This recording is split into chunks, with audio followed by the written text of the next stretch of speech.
Buenos dias. We are looking at how to pronounce this name in Spanish. Let's break down the pronunciation. We'll be looking at how to say more confusing names pronunciation. Stay tuned to the channel. Gabriel is how it's said in English. In Spanish, it is pronounced as Gabriel, Gabriel.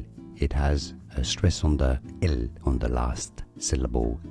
Gabriel is how you say Gabriel or Gabriel in Spanish. Buenos dias. We are looking at how to pronounce this name in Spanish. Let's break down the pronunciation. We'll be looking at how to say more confusing names pronunciation. Stay tuned to the channel. Gabriel is how it's said in English. In Spanish, it is pronounced as Gabriel, Gabriel. It has a stress on the L on the last syllable.